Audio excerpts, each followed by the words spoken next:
Oh, you appear as the Queen of Wands 'no, yung energy mo yung parang kapansin-pansin or hindi puwedeng hindi mapansin.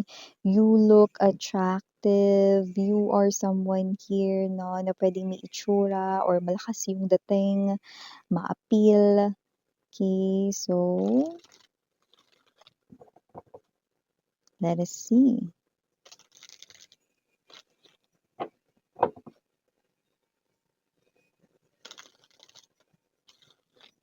Look at that. It looks like you will caught someone's attention, King of Cups energy. Let us see.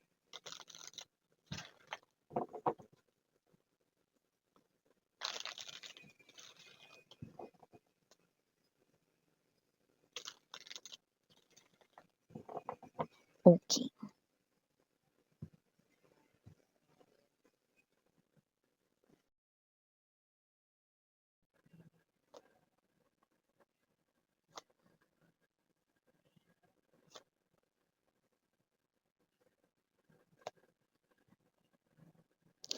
Okay, I'm hearing someone na parang nagsasabi or nagpapaalam, puwedeng sa nanay niya or sa kasama niya or sa kung sinong kausap niya. Puwedeng hindi sa nanay pero sa kung sinong kausap parang, um, "Aalis ako mamaya," or parang, "May pupuntahan ako." Ayan 'no. I just heard 'no, gagabihin 'no, yun yung pinaka parang nakuha kong malinaw na parang sinasabi niya "Ma, alis ako, gagabihin ako," gano'n 'no or parang, "Uy friend, mamaya na ako," kung 'yan 'no, kung may kasama kang mga ka-boarding house mong mga friends or may kasama ka sa tinitirahan mo na, "Uy, gagabihin ako, 'wag mo na akong intayin." 'Yan 'no. So, parang may gano'ng klase ng energy. Ano 'yan? Yeah, parang ah, may nagsasabi, may nagpapaalam na aalis at gagabihin 'no. Bakit hindi puwede sa umaga 'yan? Bakit kailangang gabihin? Nanay. So, we have here this, oh. Yeah, puwedeng may pupuntahan. Meron akong nakikita rito 'no, na there are a lot of energies. I don't know, maybe you're going to a concert or event. There's a crowd, there's a gathering, but puwedeng there's just simple occasion. Puwedeng binyagan din 'yan, birthday 'yan. Birthday 'yan? Binyagan, gagabihin, So, may gano'ng klase ng energy. So, we have here, meeting someone new. But pinaka nakuha ko rito, it's the energy here of someone na yun yung mami-meet mo because of that pupuntahan mo. Pero I do see that with the Two of Wands energy, this is indirectly. Hindi talaga siya yung ka-meet up mo, nandudun ka kasi may gagawin ka dun or may pupuntahan ka dun, may sadya ka dun. Doesn't have to be that maybe may gagawin kang work doon or whatsoever, pero puwede. But I also do see 'no, na nandun yung presensya mo, okay? Whether that's work-related, whether that's personal thing, baka may birthday, may occasion, may gathering 'no.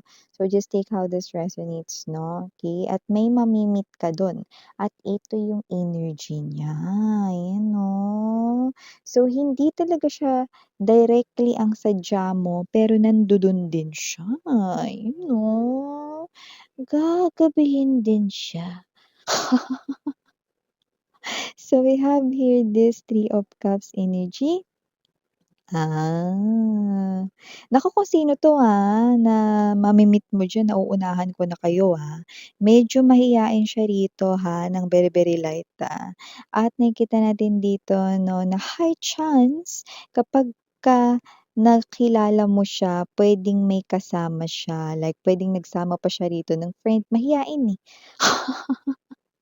Parang para medyo bumaba yung kanya rito 'no, na kaba at medyo hindi siya mahiya, baka magsama siya ng friends 'no, na i-introduce.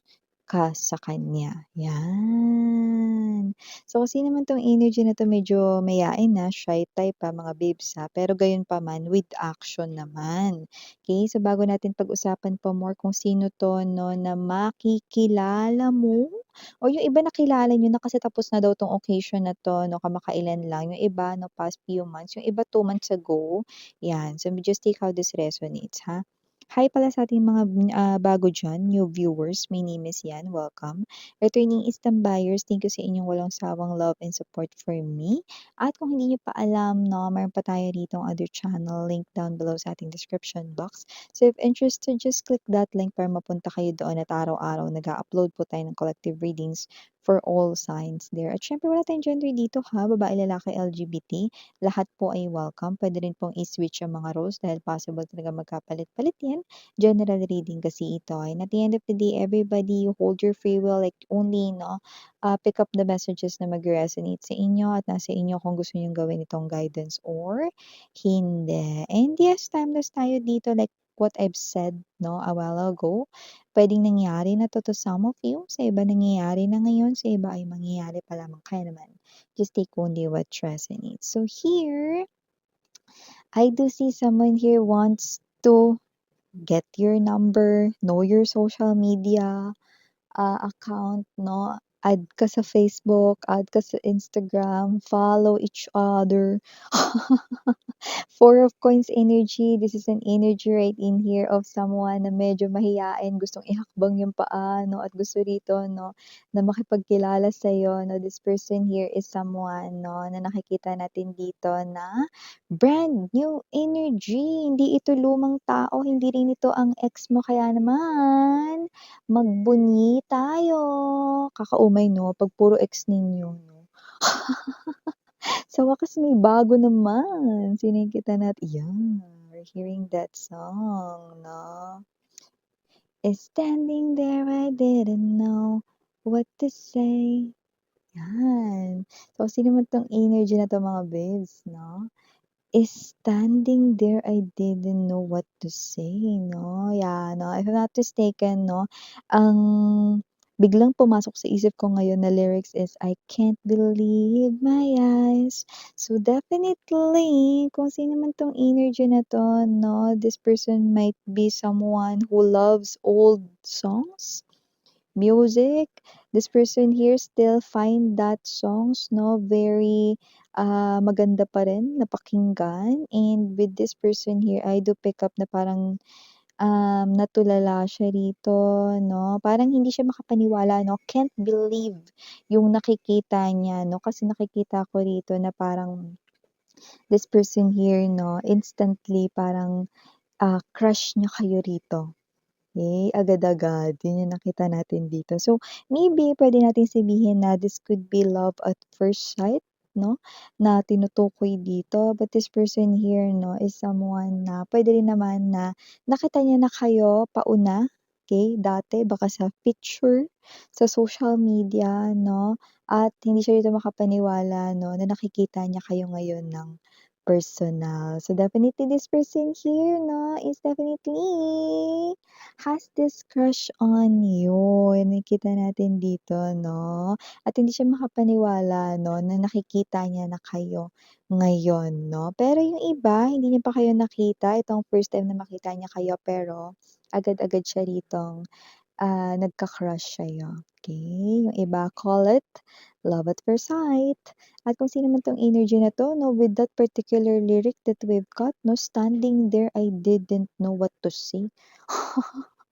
Parang, natigilan siya, hindi niya maihakbang yung mga paa niya 'no. This person right in here 'no, parang nagulat siya, na bigla siya ritong kinabahan, parang bigla niya ritong gustong magbanyo, hindi hindi dahil gusto niya rito maglabas 'no, ng pagtawag dito ng nature, kundi gusto niyang tingnan dito 'no, kung maayos ba yung buhok niya, nakapagsuklay ba siya.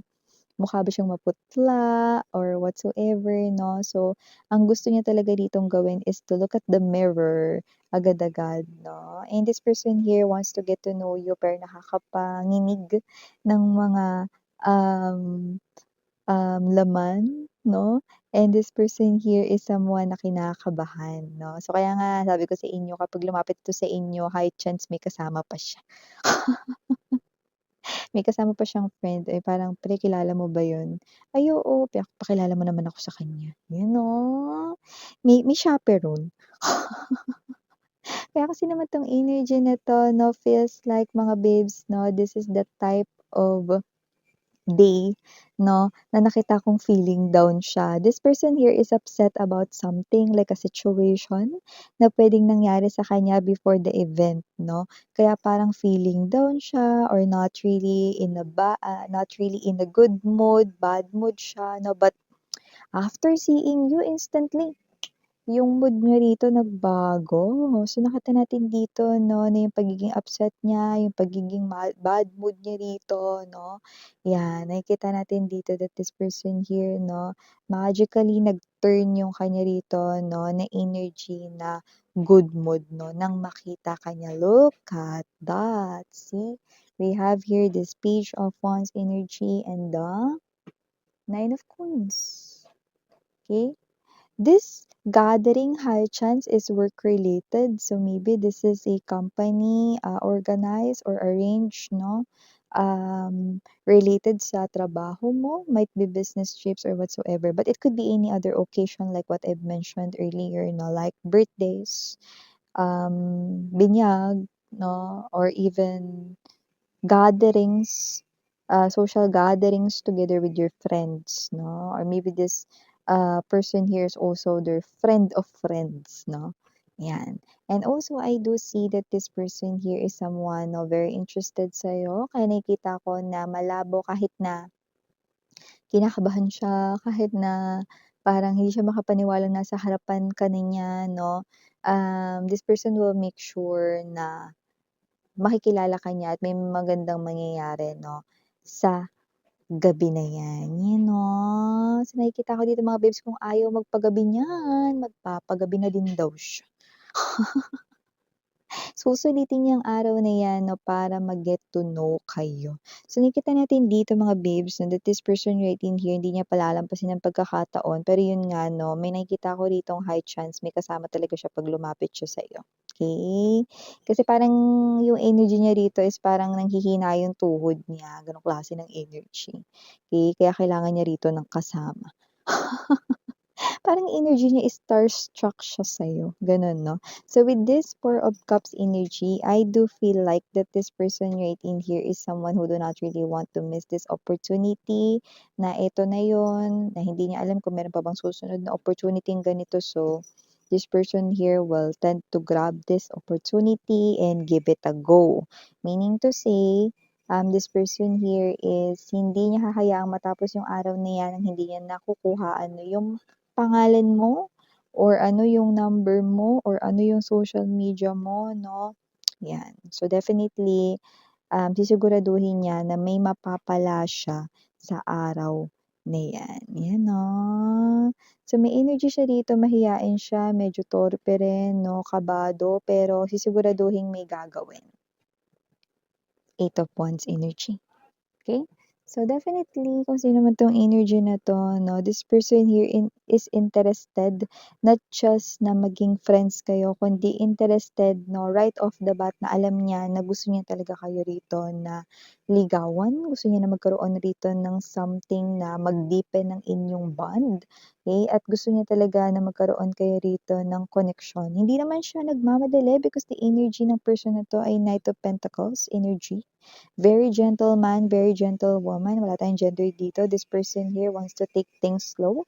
Gusto niya na makilala mo siya at gusto ka rin niyang kilalanin dito. But definitely, unang pagkakita niya pa lang sa'yo, alam niya na hindi ka niya rito gustong maging friends lang, kundi gusto ka niya ritong maging lovers, yun yung kita natin dito mga babes 'no. So definitely 'no, ang ganda ng ganito 'no, yung alam niya na agad 'no, na pagkakita niya pa lang sa isang tao, alam niya na agad 'no, kung ano yung intensyon niya dun. Hindi yung ang gulo-gulo pa 'no, yung parang ano 'no, sasabihin, ang intensyon friend 'di ba, pero at the back of his or her mind yun pala gustong jowain.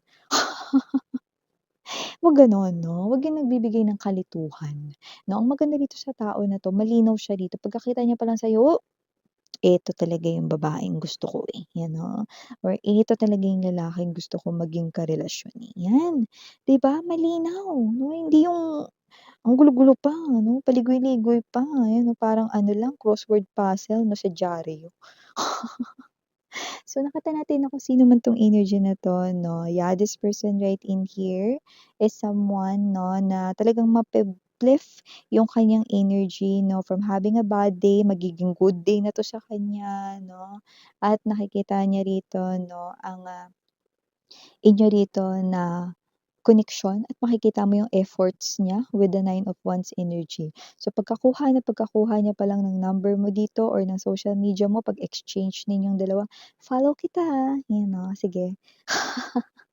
Makikita mo yung effort niya, siya talaga mauuna rito sa'yo 'no. May-message ka nito 'no, and I do see that this person here will continue to do that, okey? At hindi ko nakikita na magcha-change yung energy niya dito like maglalaylo bigla or whatsoever, hindi 'no. Hindi ko siya nakikitang gano'n 'no. After all, you're dealing here with someone na lumalabas dito bilang, energy 'no, na hindi player, okey? So yeah, for the initials writing here, yes, we do have nandito letter N, we also have here the letter P, we also have here letter E, andito rin letter A, andito rin letter G, we also have here the letter U, and last but not the least, the letter R. So yeah, these are all the messages. Thank you again, Miriana, on me. Sarang ngayong love and light. Annyeong.